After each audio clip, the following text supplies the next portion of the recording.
Hi Tuesday morning.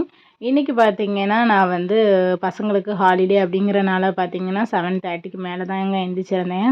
உடம்பு பார்த்தீங்கன்னா, சுத்தமா முடியல. பீரியட்ஸோட இன்னைக்கு பார்த்தீங்கன்னா, 5வது நாள் ஆயிடுச்சு. வாசல் எல்லாமே தெளிச்சு கோலம் போடலையே அப்படின்னு சொல்லிட்டு பார்த்தீங்கன்னா, இந்த கொஞ்சம் டிலே ஆகி எந்திரிச்சதுமே கொஞ்சம் வருத்தமா இருந்தது. ஆனா, என்னோட பொண்ணு பார்த்தீங்கன்னா வந்து வாசல்ல அவளே கூட்டி தெளிச்சு கோலமும் போட்டு விட்டுருந்துக்கா. அது மட்டும் இல்லாம அவ அண்ணாகிட்ட சொல்லி வீடியோவும் வேற ஷூட் பண்ணி அத பார்க்கும்போது பார்த்தீங்கன்னா, ரொம்பவே சந்தோஷமா இருந்தது.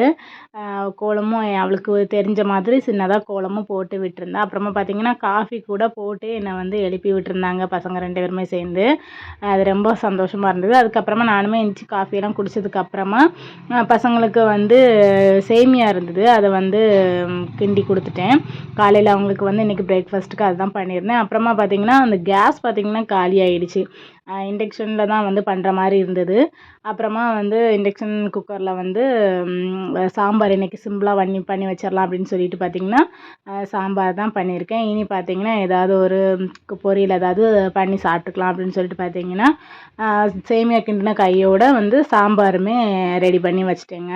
நான் எப்போதுமே பார்த்தீங்கன்னா, சாம்பார் இப்படி வதக்கி வைக்க மாட்டேன். எல்லா காய்கறி, பருப்பு எல்லாமே சேர்த்து அவிய வச்சுட்டு அதுக்கப்புறமா வந்து மஞ்சள் தூள், அப்புறமா சாம்பார் பொடி இதெல்லாம் தேவையான ஸ்பைசஸ் எல்லாமே போட்டு கொதிக்க விட்டு எடுப்பேன். இந்த தடவை பார்த்தீங்கன்னா, இப்படி தான் ட்ரை பண்ணியிருந்தேன். ஓகே ஃப்ரெண்ட்ஸ், நெக்ஸ்ட் வீடியோவில் பார்க்கலாம். பாய்.